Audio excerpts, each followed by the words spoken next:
Okay, so here we'll see the key differences between LTE versus NR. So for LTE, first spectrum. If you consider spectrum as a feature, LTE has sub 6 gigahertz band of spectrum. 5G has two spectrums, FR1 which is sub 6 gigahertz and millimeter wave. Coming to subcarrier spacing, LTE has 15 kilohertz subcarrier spacing as well as 7.5 kilohertz subcarrier spacing.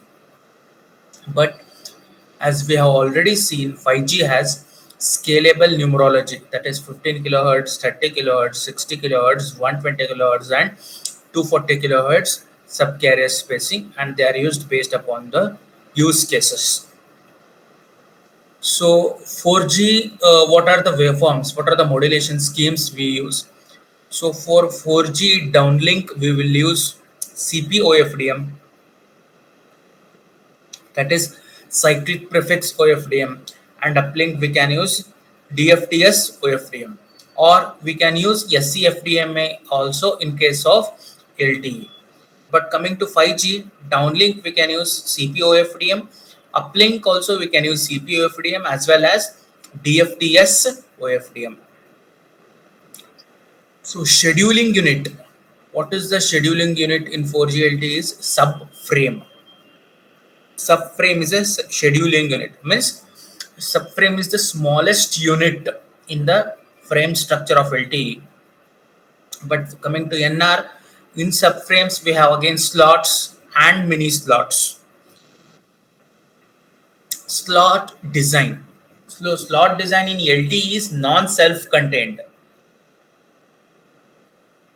But for 5G NR, as we have already seen, it has non-self-contained, self-contained, and mini slots.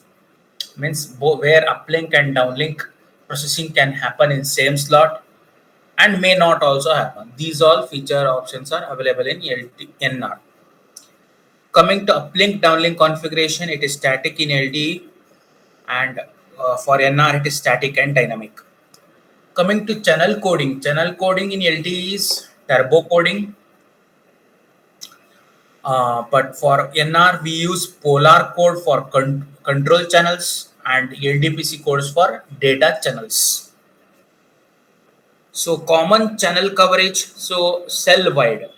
So how channel is covered using cell radius. But for coming to 5G, we have concept of narrow beams, that is beam sweeping concept. In LTE, we are using digital beamforming. In NR, we use both digital and analog, but most of the times we are using hybrid beamforming. So this is the difference between NR and LTE. Coming to next one, that is channel bandwidth. So the important topic here is channel bandwidth. Basically, how this scalable numerology, how subcarrier spacing affects the channel bandwidth in NR.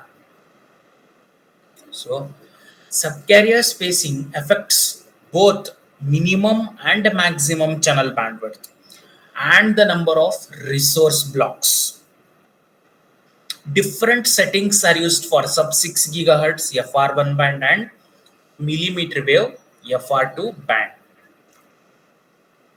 So if you consider sub 6 gigahertz FR1 band, if you consider subcarrier spacing as 15 kilohertz, minimum bandwidth is 5 megahertz, maximum bandwidth is 50 megahertz, and maximum resource blocks are 270. Similarly, 30 subcarrier spacing, minimum bandwidth 5, maximum resource blocks 273. And similarly, coming to millimeter wave FR2 band, if you consider subcarrier spacing, here subcarrier spacing is increased because millimeter wave needs high data speeds. So 60 kilohertz. So minimum bandwidth is 50, maximum bandwidth will be 200. So as we can see, as the subcarrier spacing is increased in millimeter wave, we are getting more channel bandwidth compared to FR1 band. So this is how the subcarrier spacing or scalable numerology is affecting the channel bandwidth. We can see the trend here: 15 kilohertz, 30 kilohertz, 60 kilohertz. We are getting only maximum bandwidth of 50 megahertz, 100 megahertz. But if you come to FR2 band, where we are using 60 kilohertz and 120 kilohertz at the subcarrier spacing, we are achieving the maximum bandwidth as 200 megahertz and 400 megahertz, which is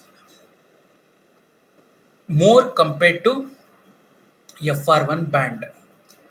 So already discussed, resource block is a 12 consecutive OFDM subcarriers. One resource blocks means 12 OFDM subcarriers. In 5G, more spectrum is efficiently used compared to LTE. So how we can see that? In LTE, if you consider 20 megahertz channel with 15 kilohertz subcarrier spacing, only 90% of the channel is used. Channel bandwidth is used. But for 5G and RA, the same channel bandwidth, 20 megahertz channel is used with same subcarrier spacing, 15 kilohertz. The utilization is 95%.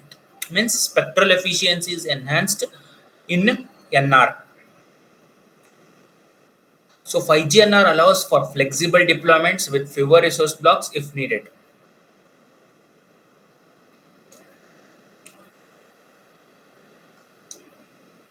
So already mentioned, one resource block is equal to 12 OFDM symbols. So the width of each subcarrier means the duration of subcarrier means symbol duration is nothing but the inverse of the subcarrier spacing. If subcarrier spacing is 15 kilohertz, symbol duration is 1 divided by 15 kilohertz. So what is the total bandwidth occupied by one resource block? This is the calculation part. Total bandwidth occupied by one resource block. So we know that already one resource block has 12 subcarriers. So if you multiply that 12 subcarriers into subcarrier spacing, we will get the total bandwidth occupied for one single resource block. One single resource block bandwidth is equal to 12 subcarriers into subcarrier spacing. Again, this varies.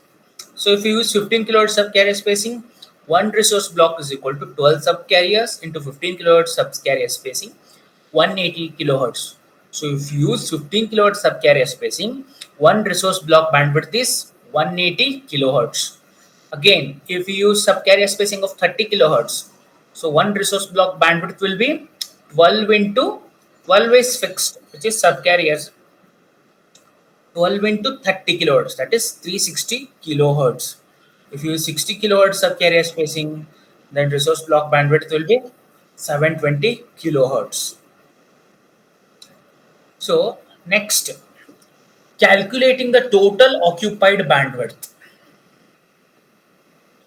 means to find how much spectrum a set of resource blocks occupies, because in a spectrum there will not be a single resource block, there will be n number of resource blocks. So what is the occupied bandwidth is equal to number of resource block into bandwidth of one resource block. So total bandwidth, if you want to find the total occupied bandwidth from the whole channel bandwidth, we need to determine the number of resource block into bandwidth of one resource block. So for example, for 5G NR, if you use 15 kilohertz subcarrier spacings, and for example, if there are 106 resource blocks on 20 megahertz channel, so bandwidth occupied will be what? Total number of resource blocks, that is 106 resource blocks into bandwidth occupied by one resource block will be how much? 180 kilohertz, because as already seen above, bandwidth of one resource block is 12 into subcarrier spacing.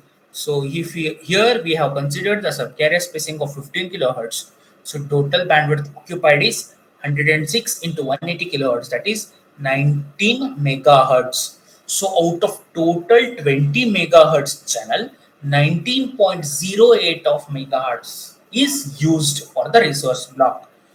Means 95% of spectrum is